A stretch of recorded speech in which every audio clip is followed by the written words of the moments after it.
Oh, there we go. I thought it was dead. Oh, there we go. And now it's going.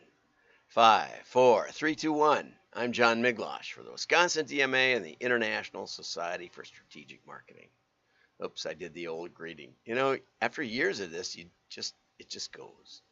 Anyway, Jay Carroll wrote in from Facebook, which I'm getting more people watching on Facebook. So thanks for that. I'd also like to say that if you want to get notifications, LinkedIn seems to be kind of flaky about the notifications. And if you're like me, you don't have any alerts or anything turned on. So a bunch of people that watch regularly have told me that they go on YouTube and subscribe and hit the little bell, and then they get an alert when I start. Because I start right at 10, more or less, some days. So anyway, so also Jay wrote that Hidden Valley Ranch. I think he clipped this from somebody. Hidden Valley Ranch invented ranch dressing and marketed it in 1954. And he also searched in Watertown, Wisconsin for appliance repair services, and his own company did come up. So, you know, I'll have to circle back with Andrew Ettinger. I did talk with him yesterday, and but he may be doing it in bigger cities than Watertown, Wisconsin, and that's why when you do like HVAC near me, you get only uh, aggregators, like the yellow pages of the digital world, like Angie's List. So Jay tracked that down. Thank you, Jay, and thank you for trying to make a comment on Facebook, because it did work. It comes right through here. It probably comes through live. Um, I'm on Telegram, Twitch, Twitter, Facebook, YouTube, and LinkedIn Live. But not all of the comments come through live. So try and make a comment, and I'll probably talk with you. Some people wonder if this is live or if this has all been recorded years before. I talked with AJ. Uh, I'm not sure how to pronounce his last name, Tacito, in Dallas yesterday. We had a long conversation and we recorded some of it. He said if I could just if I could, if I could just tell you what I'm going to talk about the next day, that he'd be sure to tune in. I said if I knew what I was going to talk about the next day, I'd tell you. But too often, like today, I just sit over my coffee with my head in my hands and wonder, what am I going to talk about today? So, on that note, let's get over to the news. I thought this was kind of interesting. Uh, McDonald's is doing, they did a study of the some of the QSRs. That's this new thing that I've learned about, which is the quick service restaurants, and they found that McDonald's and Kettle and KFC have way higher engagement than their sales would justify. And KFC at least has developed a kind of an odd conversational influencer style. They get sports figures or celebrities just driving around and talking, and I'll give you a little sample of that. But the the 15 chains combined, and here they've got McDonald's number one, number two, KFC, and then Starbucks, Burger King, Domino's, Taco Bell, Pizza Hut, Chick-fil-A, Subway, Dunkin' Donuts, Chipotle, Wendy's, Sonic, Arby's, and Panera. They didn't even list Popeye Chicken, which I featured yesterday.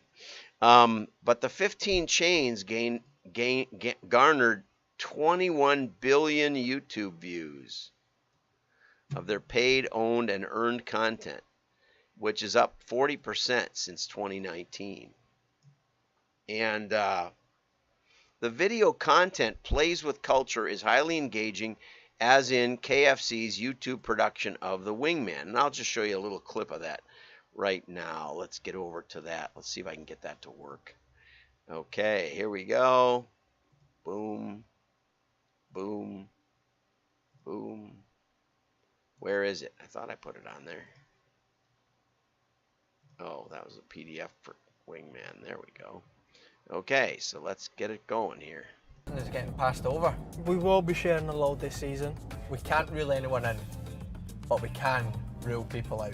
Oxley Chamberlain. Yeah, he was desperate. He was desperate. The boy was desperate. Spin round, pull in the KFC car park.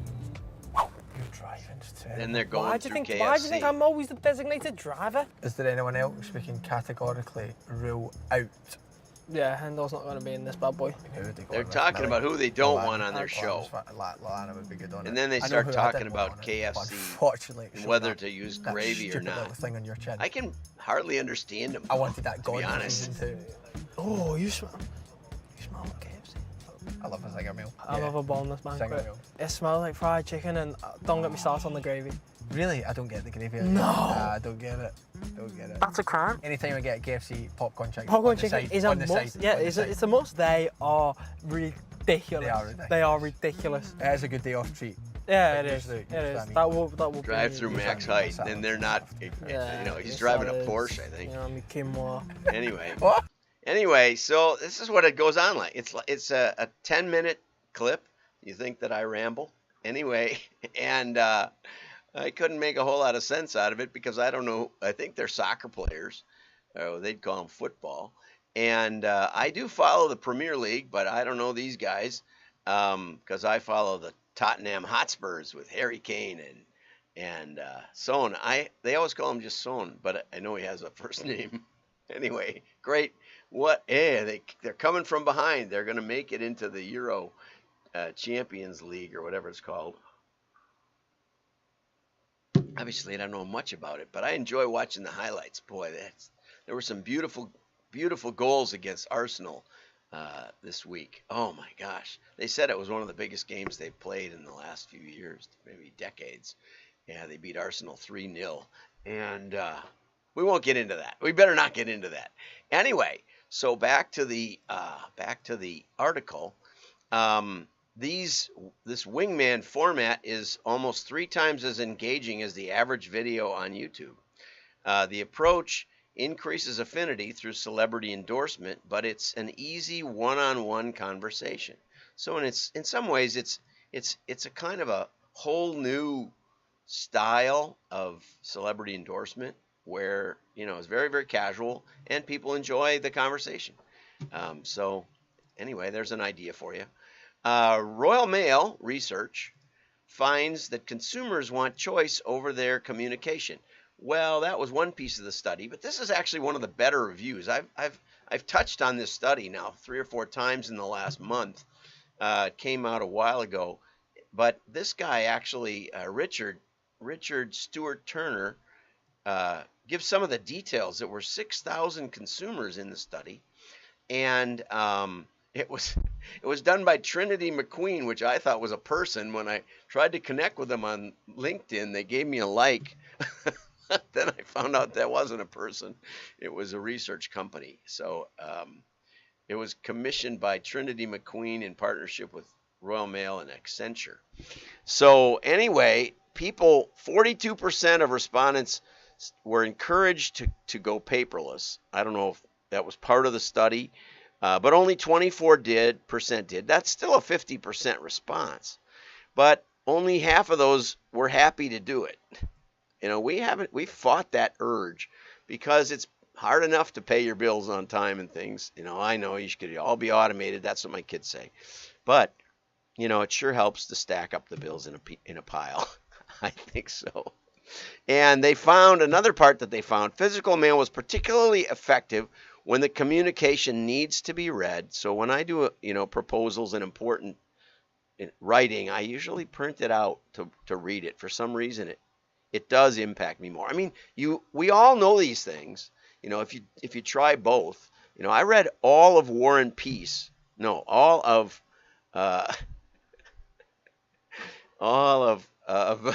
oh my goodness, Ben-Hur on a trio. A trio where the screen is about this big, but it flowed through. It's a long book. I read the whole thing on a trio. So I can read digitally. I like that the Trio used to flow the text, and you could speed it up or slow it down, and you just get lost in it. Whereas Kindle and other things, you have to keep turning the page, which seems really annoying to me. But anyway, our research affirms, so when it needs to be read, when you need to act on information like contracts and things I like to write out, or kept for reference, the same thing, or when security or privacy are possible concerns. Our research affirms customer mail's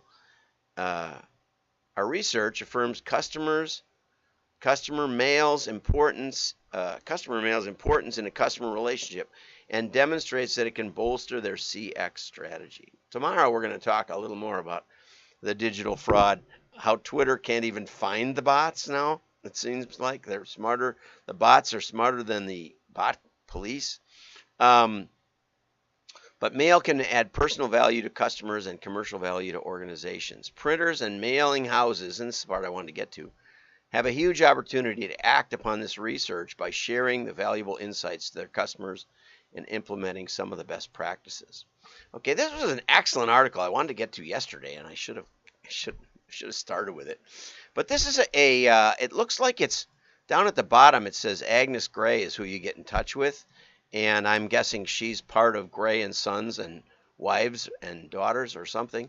And so Agnes wrote this. It's mainly a PR piece, but Digital Journal picked it up, and it talks about how, despite so many companies, especially jewelries, trying to sell everything online. I remember when I started seeing fine watches on eBay.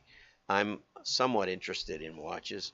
I do own one couple of nice watches. Anyway, but they decided to keep their physical presence and physically mail a catalog every month nationwide. And so apparently their catalog is somewhat of a collector's item. There's the cover. Looks like a Rolex, and it's really hard for me to read that one. I don't know what that other one is. Anyway, if I knew more, I'd know more. Oh,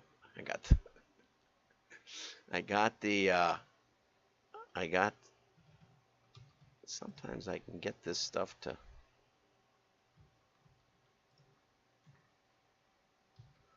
delete stuff, but it's not easy. Nope, can't get it. Anyway, well, it's stuck in there. That's a picture of the cover. I had a little trouble cutting and pasting. According to the Wall Street Journal, the rising costs of doing business online are making physical retail more appealing for e-commerce brands. So more e-commerce brands are opening retailers. But Gray & Sons has also been able to reach hundreds of thousands of people all over the country through its free full-color catalog. And basically, they're selling one-off watches. Most of them are used watches, I believe. Their hard copy mail-in catalog is extremely popular with Gray & Sons customers and makes up an important third pillar of the company's business. The catalog, with its eclectic collection of pre-owned jewelry, okay, so it's all that, GI certified diamonds, collectible timepieces, client photos, testimonials, and watch stories, is a coffee table conversation piece. So I'm gonna write in and request a catalog and see what it looks like. Most of the items are one of a kind, and many eager customers anxiously await the arrival of their catalog in the mail so they can rush through it and call in for certain items before they are sold. It's quite a fun article. Okay. Gray & Sons also has a 10-day, no questions asked return policy for an exchange or full refund. Okay, so you can buy it and you can look it over, and if you don't like it, you can send it right back. So this was written by Gray & Sons, by Agnes, and here's the contact information, so I'll reach out to her on LinkedIn. But thank you for that. It's interesting to see that the merchants feel that this is definitely a third pillar of their business. Have a great day. Like and share. Your friends will know you're smart.